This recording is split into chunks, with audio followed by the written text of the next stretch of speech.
Greetings to you out there in podcast world. This is Tony Denton coming to you again from Phoenix, Arizona area on this 23rd day of August 2018. I'd like to talk to you a little bit today about courage. There's a fascinating spy narrative in Numbers chapters 13 and 14. Moses had sent 12 spies into the land of Canaan to map it out and determine what it would take to conquer it. God had already promised this land to Israel. In other words, the decision to conquer it had already been made. The question in the mind of Moses was, how hard is the task that lay before us? So the point of spying out the land was to gain information of the land and its people in preparation for its defeat.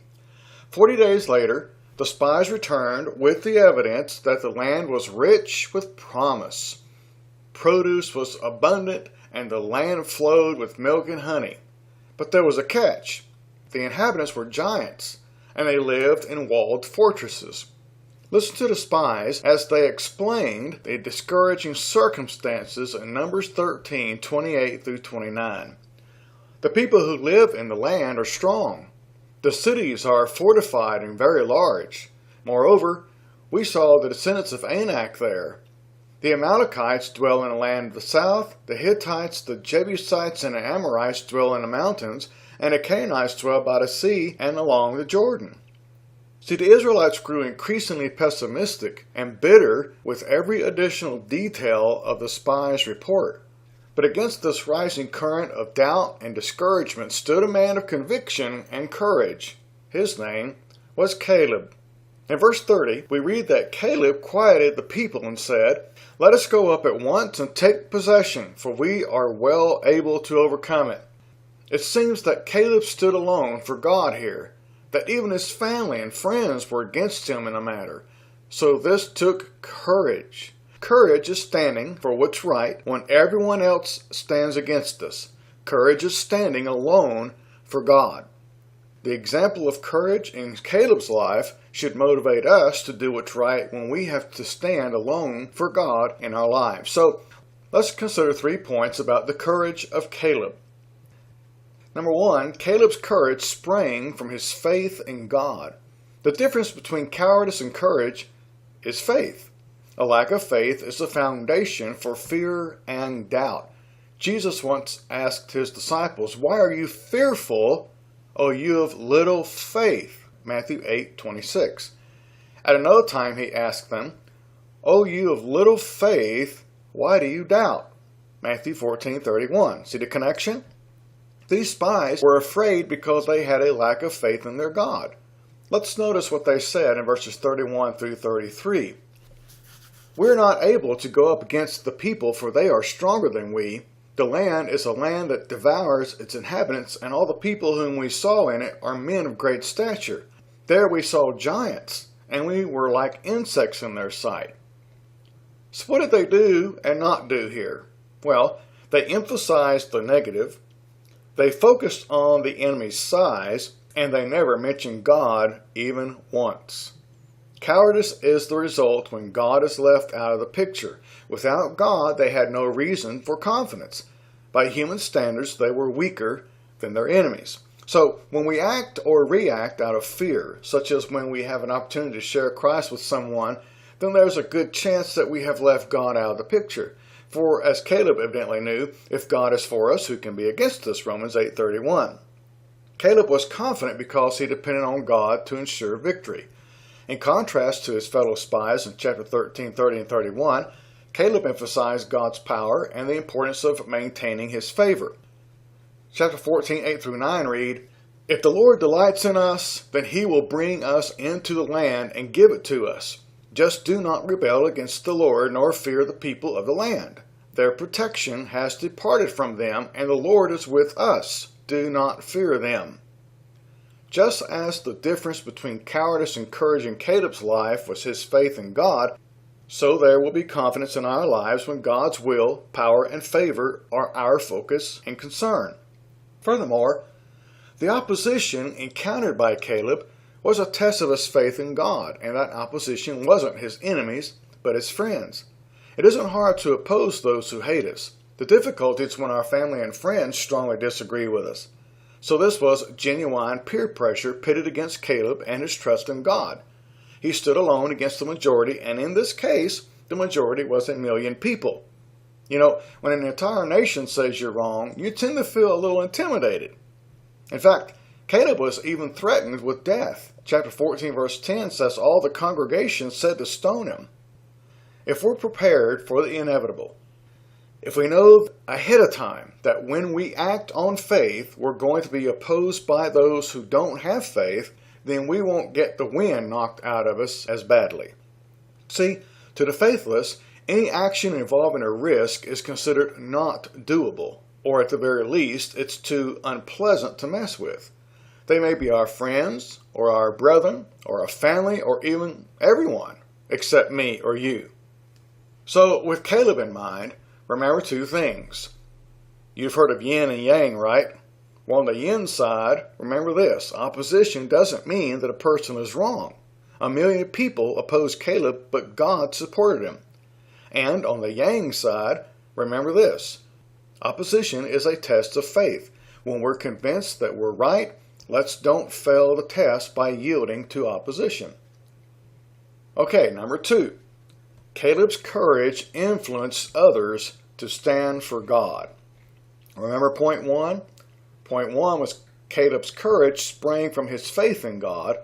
And now we're at number 2. Caleb's courage influenced others to stand for God. Caleb's courage to stand alone for God may have influenced Joshua, in fact, to stand for the right.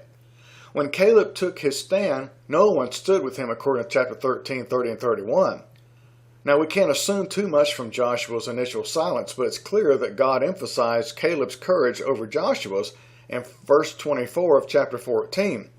God said, my servant Caleb, because he has a different spirit in him and has followed me fully, I will bring into the land, and his descendants shall inherit it. Joshua first demonstrated his loyalty to God by rending his clothes in opposition to Israel's threat of mutiny. In chapter 14, 4 and 6, it says, let us select a leader and return to Egypt. Then Joshua and Caleb tore their clothing. From that time forward, Joshua supported Caleb in standing for God. Perhaps Caleb's stand of faith motivated Joshua to do what he knew he should have done all along. So we never know the influence our example of faithfulness may exert. We don't know who's watching and in need of that very stimulation. Certainly the cowardice of the spies influenced the assembly to become fearful, bitter, and rebellious against God and Moses, chapter 13:31 through chapter 14, verse 4 of Numbers. Consider the power of our influence. It can be used to further God's cause, or more likely, it can be used to hurt God's cause.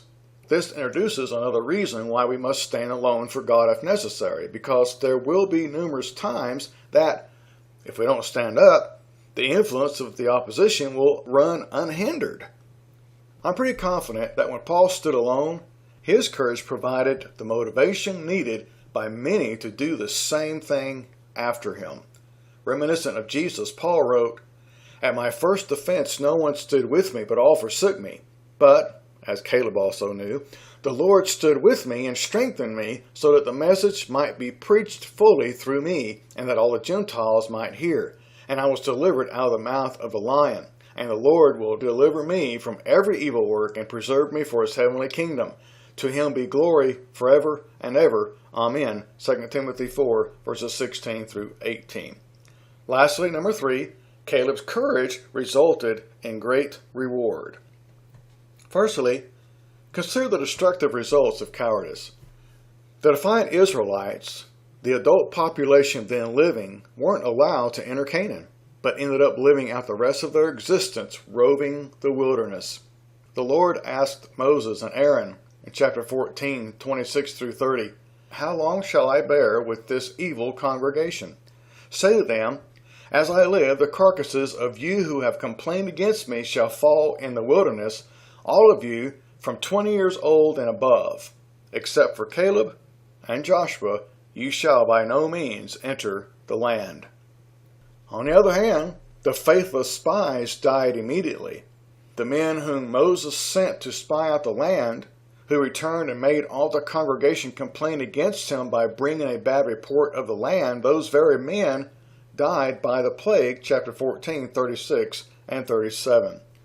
Then consider the results of Caleb's actions, the rewards of courage. There was God's pleasure. Chapter 14:24 says, "My servant Caleb followed me fully." And there was an inheritance secured for him and his lineage in the promised land. Chapter 14:24, God went on to say, "I will bring him into the land, and his descendants shall inherit it." Do those two things sound familiar? They should. Speaking of the rewards to the faithful of Jesus' time, to the faithful of the Jews and Israel, Jesus said that he would say to them, "Well done, good and faithful servant. You were faithful over a few things. I will make you ruler over many things." Matthew 25, verse 21. He also said, "Come, inherit the kingdom prepared for you from the foundation of the world." Matthew 25, 34. And he spoke the righteous into eternal life. Matthew 25, 46. So the remnant of Israel, those whom Jesus was looking for, and the apostles were looking for and digging out of that world to become the bride of Christ, they were rewarded.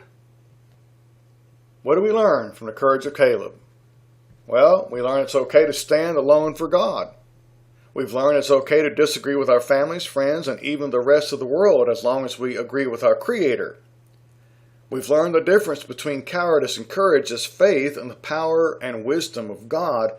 And we've learned those who honor God, God will honor. 1 Samuel 2, verse 30. Yes, this is a very short one compared to most of my other talks, but it's an important one. And I want it to be short because of its importance. I wanted people to listen to this. Go to Numbers and read that story over and over. Chapters 13, 14 in the context, and think about those circumstances and how they might be applicable to yourself and your life, to give you courage in your life.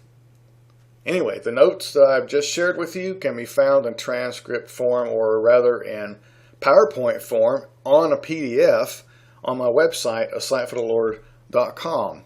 It's in the miscellaneous section right now. Who knows if it'll get moved at some point in time, but it should stay on my website one way or the other.